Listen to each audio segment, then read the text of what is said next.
Hello, folks. Welcome back. This is Chris in Central Pennsylvania. So I'm not thrilled to report stories that are not successful or where problems have arisen, but an objective journalist does that. And a fair commentator also does that. So I'm telling these stories as told to me by refugees. Received an email this evening, an update from a refugee who arrived in Virginia, who wrote to me initially in December, late December, to tell me about the situation there. Not complaints, but this is important for people to hear so you understand the challenges that sometimes come up. So let me just talk about this. This person arrived in Virginia in December, and they were picked up at the airport by their refugee case officer, and that's what's supposed to happen, taken to a temporary hotel for housing. They were informed that there's no housing specialist working with the agency there, and that they must find their own permanent housing within a budget of $1,300 to $1,700 per month. Then they were told there's limited resettlement funding, which we keep hearing over and over, but that's not a true statement. The amount of money really hasn't changed for resettlement. So I don't know if that's something to tell all refugees historically, or they're trying to emphasize this because the big, beautiful bill or because of Trump. I don't know the situation, but I've heard that story from several refugees at several different agencies now, and it doesn't ring true. There's limited resources. Some have been restricted like SNAP, but I'm told that some refugees are still getting SNAP that are arriving now. So I'm not really sure what's going on there. They were repeatedly offered a cash out option, which they smartly declined. They just want to give them the cash and be done with them, wash their hands of the refugees and just say goodbye. So no, don't smart of them not to do that. So they were put in a hotel. I don't know what kind of hotel it was, but they said it was unsanitary, it was unclean, but plan. Instead of sitting around and moaning about it, they went to the hotel management and said, look, the room you put us in isn't clean. Please move us to a sanitary room. And the hotel management did. So you've got to stand up for yourself there. They were introduced to the concept of prepaid rent, a loan. I wonder what the interest rate on that is for 6 months as a primary housing support mechanism. And they began actively looking for permanent housing the day after they arrived. So they were informed that their Social Security appointment was scheduled for January 22nd, much later than they anticipated. But that's not necessarily the refugee agent's fault. Although, quite frankly, the moment that they found that these people were coming over and had a flight date for them, they should have been scheduling a Social Security interview. That's when that should happen immediately. And that doesn't seem to be happening. Some really dunderhead things taking place with some of these refugee assistance offices. Less than a week later, they're presented with the housing policy for that agency, stating that the refusal of one offered unit could result in termination of temporary housing within 72 hours. So the money that's paying for their temporary housing is coming out of the refugee resettlement money.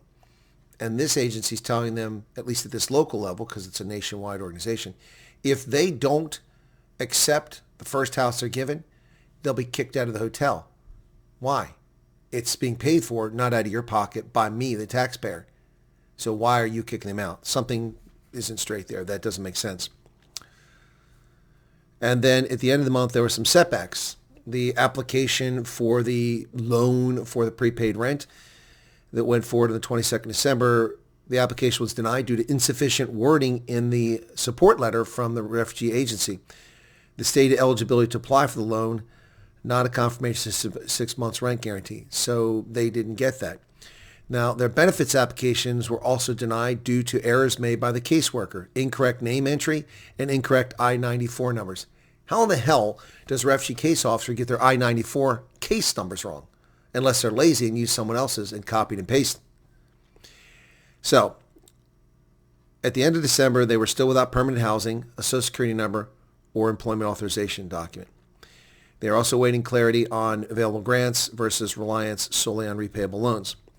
They had requested an in-person meeting to establish a clear and workable plan forward. Alternative agencies are being explored if resolution is not achieved. So these are self-starters trying to sort out these problems that weren't being resolved. I have an update that came in this evening, or this morning actually, after my trip to Rochester. They saw the videos and they wanted to update me. And they said, after the Rochester videos, I thought I would send an update from our side in Virginia. After 5 weeks of zero assistance from a case officer, just mistakes, and I'm so sorry, we discovered that social service declined our application for benefits because the application was completed incorrectly. And we missed the appeal cutoff date as we were not informed that it was declined. He has, however, contacted them, and we're working directly with the Social Security office, and hopefully we can manage to get that sorted out soon. It also came to light that their caseworker had marked them as refusing assistance, and that was not the case.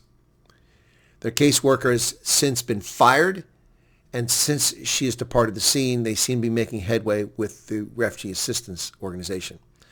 And on the 16th of January, they finally moved into permanent housing. But that was all on their own initiative. It had nothing to do with the refugee services. The case officer didn't help them. They did that on their own. And they got assistance from Social Security on the 5th of January, not the 22nd.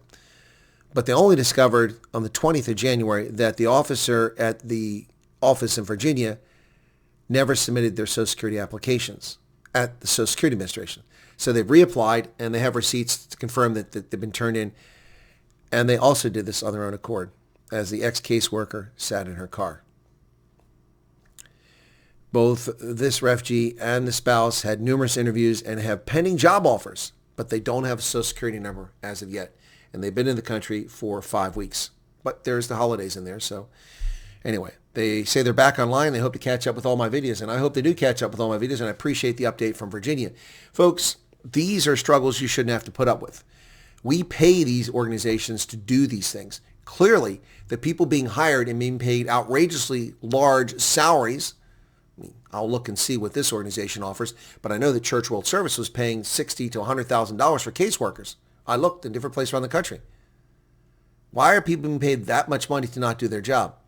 Now, in this case, the organization apparently is making things right. They fired the idiot that was their case manager, but that doesn't solve the problem of them missing deadlines for assistance. This should not be happening. If you run into a problem like this, please contact me. I'm not shy about addressing these organizations. And in this case, the agency's IRC, International Rescue Committee, I believe is who they're talking about there. I've dealt with IRC before, and they were very responsive in California, solving a problem for a colored family that was being neglected by another idiot agent, and they sorted it out. So please feel free to send me an email. Hopefully I won't miss it, and if I miss it, come into the chat and let me know that you sent me an email on the date and give me the subject line. All right? And if you have a strange username, let me know something you put in the subject line so I can find it. This shouldn't be happening to anyone. And it's not just the South Africans it's happening to. It's happening to other refugees. How many refugees have come to this country and got such piss poor service? And how many billions of dollars have come out of our tax accounts to pay these agencies to do piss poor work? Where is the supervision? Where is the oversight from the U.S. government? Where is the oversight internally from these organizations that are taking money out of our pockets and they're supposed to be helping the refugees when they're not? And they're screwing up their things. How do you get an I-94 number wrong? Why do you not double check that? Anyway, folks, there's an update from refugees in Virginia also getting substandard service, but boom, muck and plan, and these people didn't sit around and say, woe is me. And the same thing in Rochester. They didn't sit around and say, woe is me. They went out and did all these things on their own. But at least you all speak English, or at least English well enough that you can figure this out, and your culture and your country is similar to America. Rohingya coming here from Myanmar with no electricity, no plumbing, living in the jungle. Strange new world for them, and they don't speak English. Bless their hearts. With more updates coming, this is Chris in Central Pennsylvania.